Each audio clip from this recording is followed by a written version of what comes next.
आज हम जानने वाले हैं रहस्यमयी तैरती हुई झील यानी लोकटक लेक की कहानी। क्या आपने कभी ऐसी झील के बारे में सुना है जिसके ऊपर ज़मीन तैरती हो? और क्या आपने कभी सोचा है कि लोग पानी के ऊपर बने छोटे छोटे से ज़मीन के टुकड़ों पर भी रह सकते हैं, वहाँ पर घर भी बना सकते हैं।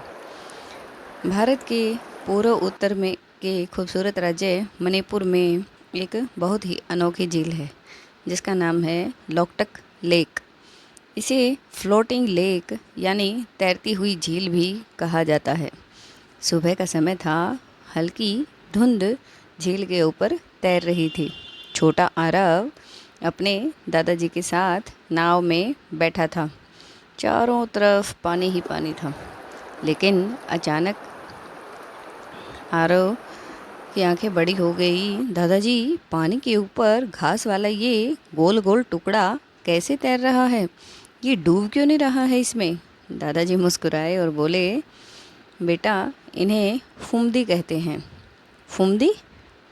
हाँ, फुमदी एक ऐसी तैरती हुई ज़मीन होती है जो सूखी घास, पेड़ों की जड़ें, मिट्टी, काई और पौधों के कई सालों तक इकट्ठा होते रहने से बनती है। धीरे धीरे ये सब आपस में चिपक जाते हैं और एक मोटी परत बन जाती है। फिर वे पानी के ऊपर तैरने लगती है। आरव हैरान रह गया। मतलब ये असली ज़मीन नहीं है? नहीं बेटा, ये तैरती हुई ज़मीन है। नाव आगे बढ़ी। आरव ने देखा कि कुछ फुमदी पर छोटी छोटी सी झोपड़ियाँ भी बनी हुई थी। क्या लोग सच में यहाँ रहते हैं? दादाजी बोले, हाँ, कई मछुआरे परिवार इन तैरते हुए ज़मीन के टुकड़ों पर रहते हैं। वे लकड़ी और बांस से घर बनाते हैं ताकि घर हल्के रहें और फुमदी पर टिक सकें। आरव ने देखा कि कुछ लोग नाव से स्कूल जा रहे थे। कुछ मछलियाँ इकट्ठा कर रही महिलाएं भी थी। कुछ लोग जाल बुन रहे थे। तो यहाँ की सड़कें कहाँ हैं? दादाजी हंसे। यहाँ नाव ही उनकी गाड़ी है। झील की हवा बहुत साफ है। लेकिन तभी आरव ने देखा कि कुछ लोग पानी में प्लास्टिक और कचरा निकाल रहे थे। ये लोग क्या कर रहे हैं? लोकटक लेक को साफ रखना बहुत ज़रूरी है। अगर कचरा पानी में जमा हो जाए तो फुमदी खराब होने लगती है और मछलियाँ भी बीमार पड़ सकती हैं। तो ये सफाई कैसे करते हैं? यहाँ के लोग मिलकर झील की सफाई करते हैं। नावों से कचरा इकट्ठा करते हैं, सूखी घास को हटाते हैं और पानी को साफ रखने की कोशिश करते हैं। कुछ जगहों पर सरकार और गांव वाले साथ मिलकर सफाई अभियान भी चलाते हैं। थोड़ी दूर जाने पर आरव ने गोल गोल तैरते बगीचे को भी देखा। उसने पूछा, ये क्या है दादाजी? कुछ लोग फुमदी पर सब्जियां भी उगाते हैं और मछलियां पकड़ने के लिए गोल आकार के तैरते घेरे बनाते हैं। इन्हें देखकर ऐसा लगता है कि जैसे पानी पर किसी ने हरे हरे चांद रख दिए हों। तभी दादाजी ने एक और मज़ेदार बात बताई। क्या तुम्हें पता है, दुनिया का एकमात्र तैरता हुआ नेशनल पार्क भी इसी झील में है। सच में दादाजी?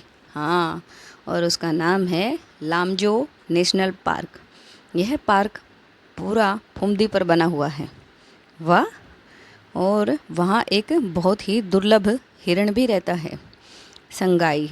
उसे डांसिंग डियर भी कहते हैं क्योंकि जब वह फुमदी पर चलता है तो ऐसे लगता है जैसे वह नाच रहा हो।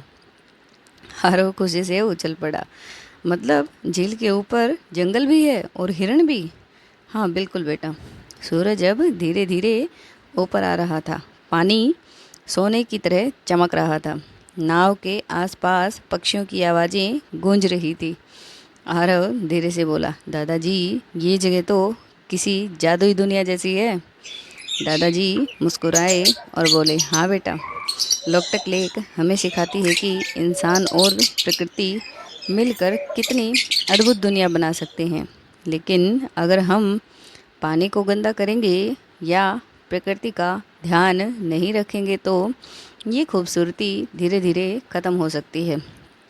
आरव ने झील की तरफ देखा और मन ही मन सोचा, अगर पानी पर तैरती हुई ज़मीन भी जिंदा रह सकती है तो हमें भी अपनी धरती और प्रकृति का ध्यान ज़रूर रखना चाहिए। सीख, प्रकृति के हर चमत्कार को बचाना हमारी जिम्मेदारी है।